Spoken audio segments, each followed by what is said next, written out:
Friends, कल हमने series start करी थी इंग्लिश की टेंसेस की, जिसमें हमने पढ़ा था। एक बार रिवाइज कर लेते हैं कि टेंसेस 3 टाइप्स के थे इसमें, और फर्दर हमने फिर पास्ट को एक्सप्लेन किया था, इसके रूल पढ़े थे। हमने डिस्कस किया था subject, helping verb, main verb, object. फिर उसके बाद हमने पर्सन्स को डिस्कस किया था, जिसमें हमने फर्स्ट पर्सन, सेकंड पर्सन और थर्ड पर्सन किया था, सिंगुलर प्लूरल किया था। तो होप आपको ये सब समझ आया होगा क्या कि जो ये हमारा प्रेजेंट है, सिंपल प्रेजेंट टेंस है, उसका रूल क्या है। अब उसी को रूल को आगे हम लेके चलेंगे। अब हम इसके नेगेटिव्स पे आएंगे। अब हम जो आज का सेशन करेंगे नेगेटिव पे आएंगे, जिसमें हम करेंगे negative of simple present tense. Negative of simple present tense. Please side by side आप अपने नोट्स बना के चलें, ठीक है, जिससे आपको अच्छे से गो थ्रू हो जाए, कोई प्रॉब्लम ना हो करने में। तो नेगेटिव बनाने के लिए हमने क्या करना है, कुछ ज़्यादा खास नहीं करना। सबसे पहले हमें पता है क्या है। हमारे पास सब्जेक्ट है, सब्जेक्ट के साथ हमारे पास मेन वर्ब है, मेन वर्ब के साथ SEIS है, और हमारा ऑब्जेक्ट है। ये तो हमारा हुआ मेन रूल। इसी रूल में ही चेंजेस करते जाएंगे और हम अपना नेगेटिव को फ्रेम करते जाएंगे। देखो, सबसे पहले सब्जेक्ट ऐसे ही रहेगा। सब्जेक्ट के साथ हमारे पास क्या आ जाएगा, हेल्पिंग वर्ब आ जाएगी। तो इसमें जो हमारी हेल्पिंग वर्ब रहेगी वो रहेगी डू और डज की रहेगी। डू और डज की हेल्पिंग वर्ब रहेगी। फिर हम मेन वर्ब लगाएंगे। मेन वर्ब के साथ हम अपना ऑब्जेक्ट फिट करेंगे। SEIS की जो भी बात होगी वो हम एग्जाम्पल्स के साथ क्लियर करेंगे, ठीक है। अब हम देख लेते हैं डू का डज यूज किसके साथ है और डज का यूज किसके साथ है। जो डू है वो हमारा प्लूरल फॉर्म में जाएगा। डू किसके साथ जाएगा, प्लूरल। प्लूरल कौन से थे हमारे पास, यू आ गया, उसके बाद दे था, वी था, ठीक है, यू वी दे था हमारा। और डज किसके साथ लगेगा, सिंगुलर फॉर्म के साथ लगेगा। डज हमारा सिंगुलर फॉर्म के साथ जाएगा। और एक एक्सेप्शन है, जो आई है, आई के साथ हमेशा डू लगेगा। ये एक हमारी एक्सेप्शन है कि जो आई के साथ लगता है, आई का फ्रेंड हमारा डू बन जाएगा, ठीक है।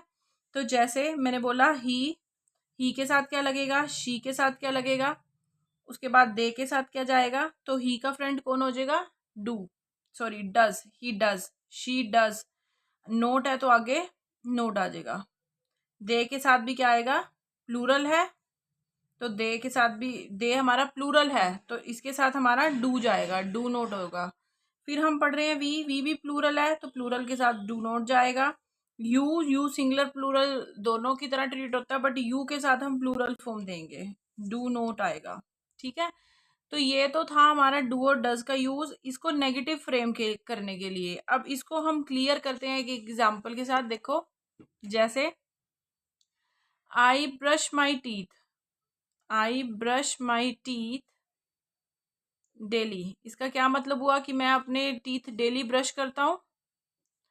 तो अगर हमने इसका नेगेटिव फ्रेम करना है, सबसे पहले तो ये टाइप ऑफ टेंस पता चलना चाहिए कि ये किस तरह का टेंस है। इसकी हिंदी बनानी है पहले तो, आई ब्रश माई टीथ डेली। इसकी हिंदी क्या बन रही है कि मैं अपने ब्रश को, हाँ मैं डेली ब्रश करता हूँ, आई ब्रश माई टीथ डेली, ठीक है। तो इसको, ये तो हमारी हुई सिंपल प्रेजेंट की फॉर्म, पॉजिटिव की फॉर्म।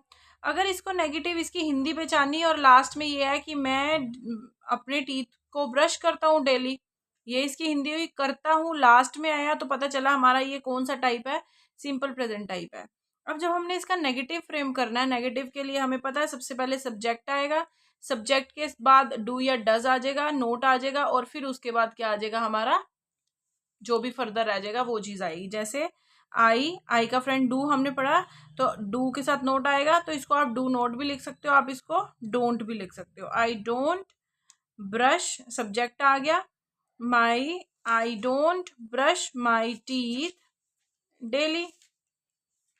हुआ क्लियर कि नहीं हुआ, I don't brush my teeth daily, ठीक है। सपोज शी राइट्स ब्यूटीफुली, इसकी हिंदी बनी कि वो ब्यूटीफुल लिखता है, लिखती है, ब्यूटीफुली लिखती है आ रही है। फिर लास्ट में हमारे पास त की सेंस आ रही है।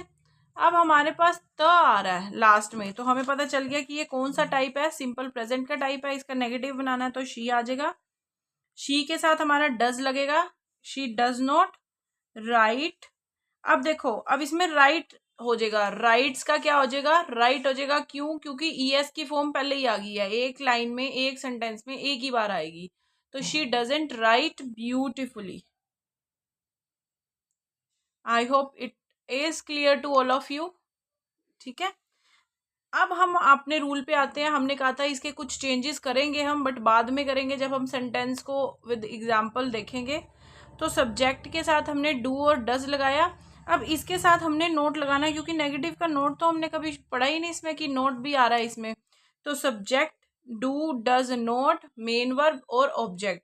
और एस या ई एस अगर पहले से ही हमारे पास आ गया है तो हम यहाँ पे फर्स्ट फॉर्म कर देंगे, एस या ई एस दोबारा नहीं लगाएंगे। ठीक है, बाकी रही बात हमारे प्लूरल की, उसके साथ तो एस या ई एस आएगा ही नहीं, क्योंकि उसका तो रूल ही नहीं है कुछ भी आने का। तो होप आपको ये सारा क्लियर हुआ हो। ठीक है, तो ज़्यादा से ज़्यादा चैनल को शेयर करो। अब नेक्स्ट वीडियो में हम इसका क्वेश्चन मार्क पढ़ेंगे कि क्वेश्चन कैसे फ्रेम करने हैं सिंपल प्रेजेंट टेंस के।